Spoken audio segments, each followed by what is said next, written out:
Hey, beautiful people, welcome back to the garden. All right, another beautiful day out here. Today, everything is looking good, and I'd like to take you along with me to take a look at the rose walk, the actual rose walk today. Last week, I said we were on the rose walk. We were actually on the Rose Island. Today, we're going to go ahead and walk down the walk so that I can give you an update on all that has happened. All right, so starting the walk, we have this absolutely beautiful limelight hydrangea planted in a container. This hydrangea is the one that we had on the driveway the last 2 seasons, growing beautifully. We have root pruned her earlier this spring. Okay. The only thing that I need to do is feed my babies a little bit of iron because they could be a bit more on the green side. With the light hydrangeas here, they also need to be underplanted with something beautiful. And I'm thinking we are going to underplant with petunias, right? Easiest thing to plant with petunias, fills out beautifully, blooms consistently. You can't go wrong with a petunia, right? Okay, moving down the walk, the first rose on the walk is going to be Desdemona.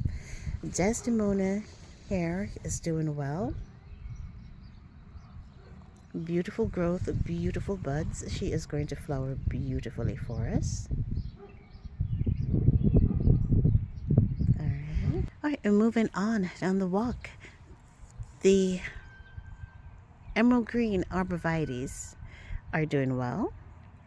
I think they're finally starting to settle into the space. We'll see how well they do this summer. The rose right here, Munstead Wood. Stop it, right? This is Munstead Wood that we divided in the back. Ooh, I did that in the summer. I think it was June of last year. Ooh, I was worried as much as you were worried, but look at this. Munstead Wood did not skip a beat. Growing in nicely. All right, and we've got 3 of him here now. I can't wait to share your flowers with him, as he is going to flower this year. All right, so this is what our rose walk is looking like right here. After a serious shower of rain, we had rain all day yesterday.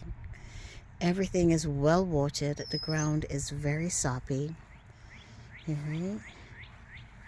But the plants really should have appreciated it, I think.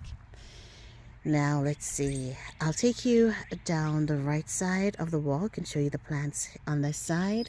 And then we'll do a quick crossover to speak about the 2 roses on this side. All right. So right here, we have the poet's wife. Always a healthy, vigorous rose. I've given up on taming her and just allow her to do what she wants to do. A rose that enjoys part sun. She blooms beautifully.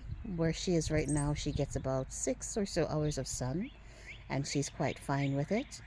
Disease resistance is definitely off the charts. I've never had an issue with black spot or powdery mildew with this one. And she flowers consistently. Right? Her repeat is very, very fast.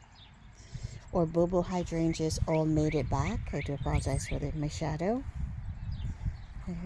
And the exciting new addition to the walk is right here. This is a Bloomstruck Hydrangea. And let me tell you, this hydrangea is going to be awesome.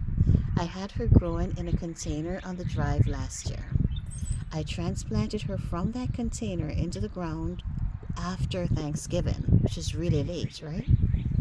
Because I decided I need to give this plant a chance to survive the winter for me, because I was loving on her blooms. And do you know what she did? She settled in and she survived the winter for us. Look at that.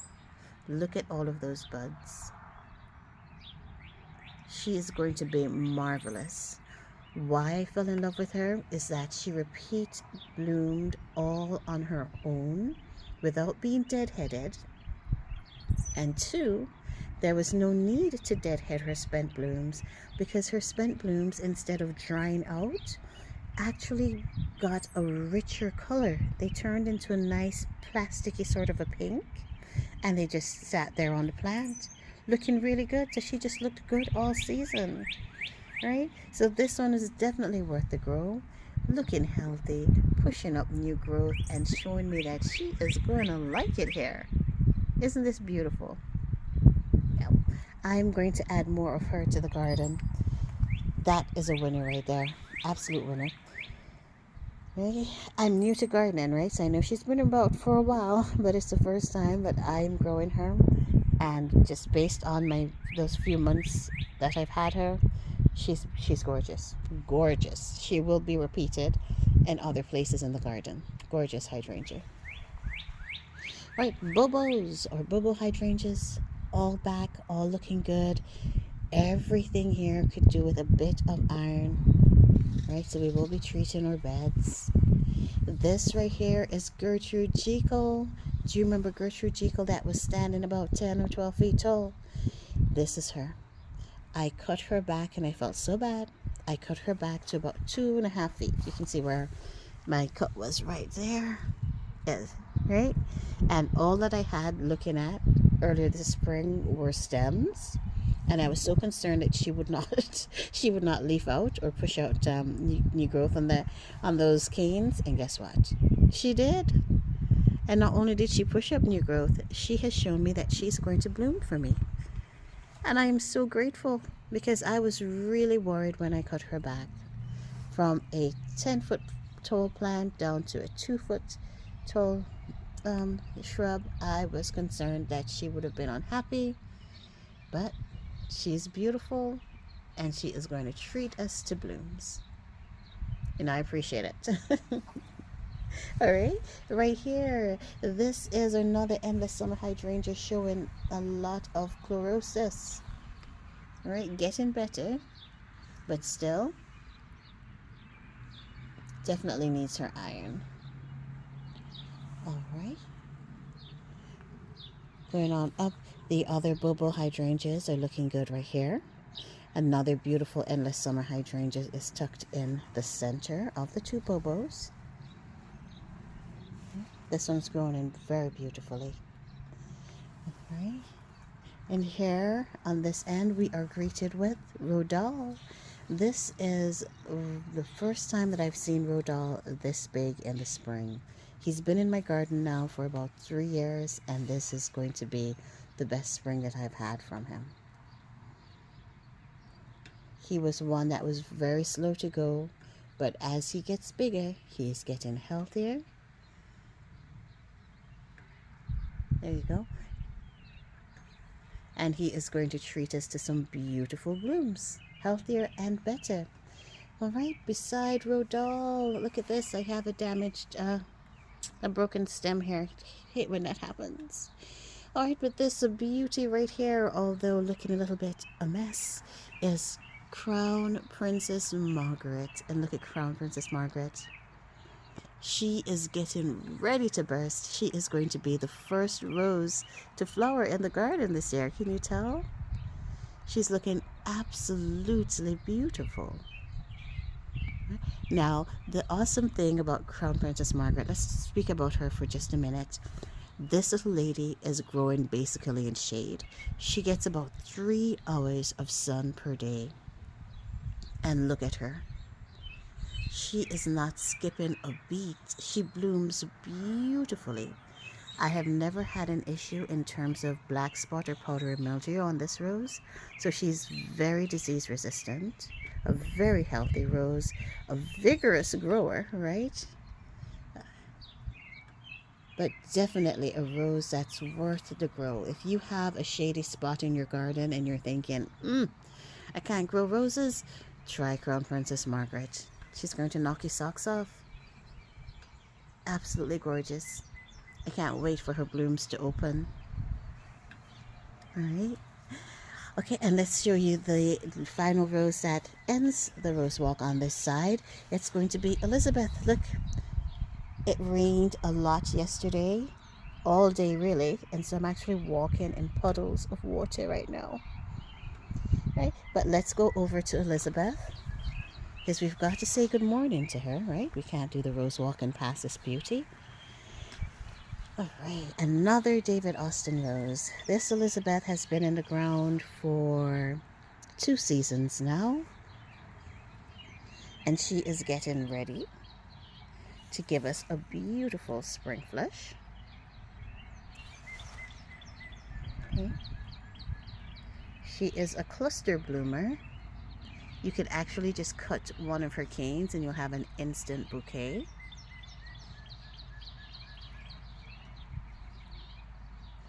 Another healthy rose from David Austin Roses. I have not battled black spot on this one, which is really good.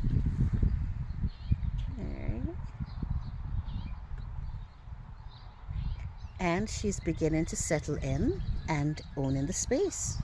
Let me pull back so you can see her. A beautiful rose, right? Kid you not, absolutely gorgeous. All right, now we're going to turn our attention to the opposite side of the walk, and this is where we are having some issues. Yes, we are. All right. The first rose that you're seeing is, let me come on in here. All right, the rose right here is Princess Anne. This one was in for 4 years, and as you can see, is not coming up healthy this year. This is the bed of roses that I had decided I would have taken out last year, but I did not get around to it. But I'm thinking, although we've hit that growth season, we still have to take her out and do something else with this particular bed, because Princess Anne is not really enjoying her life right here. Here are the 2 healthier ones at the back. This one is leafed out beautifully. This one has lost a cane. It's so sad when that happens. You see it broken on the ground. She had buds on it. Oh, I hate when that happens. All right. But she is small, and I think they are definitely struggling in this bed.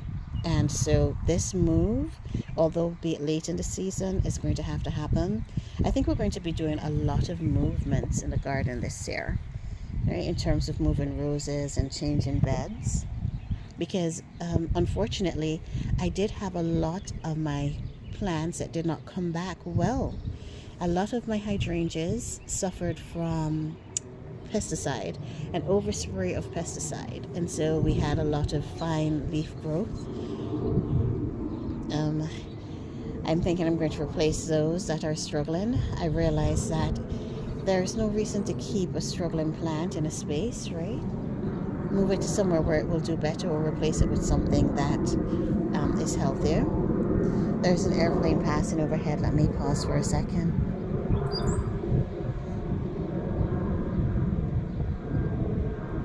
I want to make sure that you're able to hear me. Right here, this is Vanessa Bell, a baby on the ground right now.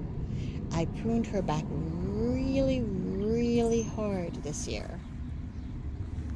All right. I think I took her back to about 18 inches. And this is her trying to rebound from that cutback. Now there's a cool thing behind Vanessa, and let me show you. So when I did my pruning this year, I decided to just stick some cuttings from her in the ground. And the awesome thing is, I'm coming on down. Bear with me and see if I can get a good angle. The awesome thing is, look at these cuttings. I'm starting to see new growth on them. They were stuck in the ground. When did I prune you, Vanessa? I may have done it. I wanted to do it, maybe March, maybe the 2nd week of March. I would have given her prune. I'm sorry, maybe the 2nd week of March I would have gotten her pruning done. But look at this. The cuttings are now starting to push out buds and leaves. I can't believe it. Look at this one. Do you know what that means? It means, well, I think it means that these cuttings are rooting. Isn't that fantastic? I paid no attention to nodes or any of that jazz. I just made sure that the cuttings were facing upward. Cut them and stuck them in the ground. No special soil, no nothing, just right here in the bed beside their mummy. and they are, what? They look like they're going to take root. Let me show you this one again. That's new growth right there. That's a new bud right there. And that's a swollen node right there. Amazing. Now I also stuck a few hydrangeas. I stuck a cut-in of a Bobo right here. Alright. And let me show you the other two around here. Bear with me just a second. This is another cut-in from a Bobo. Right? And it's leafed out. I can't believe it. I mean, I'm thinking, was it really this easy to multiply my plants? What was I thinking all this time, right? But look, leafed out beautifully. This is a limelight. A bit taller of a cut-in, but hey, still doing her thing. Right? And then, of course, those are the Vanessas. I do wish I had taken some more cut-ins. I cut down so much of, who's that? Gertrude Jekyll. I should have stuck some cut-ins of her in the ground to see what she would do. This year, let's try our hand at rose propagating from cut-ins. I think it's an important thing to learn. The art of multiplying your plants, right? Okay, but let's continue moving up the walk, and the next rose to greet us right here is is Olivia Rose Austin. Olivia is not looking good this year, guys. Look at my Olivia. I'm not quite sure what's going on. At this time of the season, Olivia is normally twice the size that she is right now, fully leafed out and dancing with buds, just laden with buds. But this year, Olivia just has a few. Look at that. Yeah. She's not looking happy with me this year. And I am not quite sure of what to do. Right? I'll be patient and I will give her lots of love as always. Right? But my Olivia Rose Austin are taking, maybe they're just taking a break this spring. I don't know. Maybe this is going to be her off year. Alright, and that is, yeah, that's the rose walk, people. That is those are all the roses on the walk this morning. Okay. Munstead Wood is going to be awesome. Can't believe it. Okay. My heart skipped a beat when I divided him last year. But look at that. Growing beautifully. I'm just loving on that.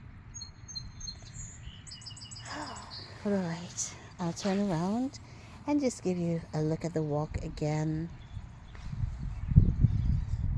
Another beautiful day in the garden.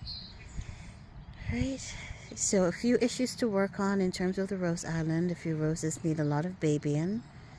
Alright, but in all, I think everybody is growing well, and I'm hoping that we're going to have a beautiful season in the garden, guys. As always, you are awesome. And hold up, please don't go yet. I gotta give a shout out. I have to give a shout out. I've gotten to 2,500 subscribers, and I'm like, what? Me? I am so humbled. I'm so appreciative. I'm so thankful. Thank you to everyone who has subscribed to the channel. Thank you for viewing the videos, and just thank you for showing me your love like that, right? It's awesome. It's awesome.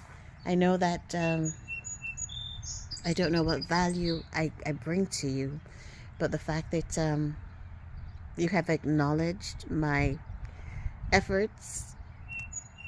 Oh, I'm getting choked up. Hold on. Hold on.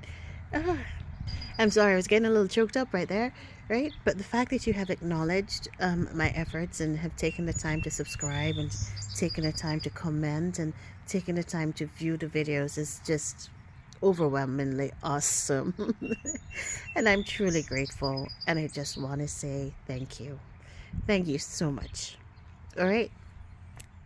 I don't know why I'm getting choked up. So I'm going to go ahead and I'll end right here for today. Thank you all so much for watching.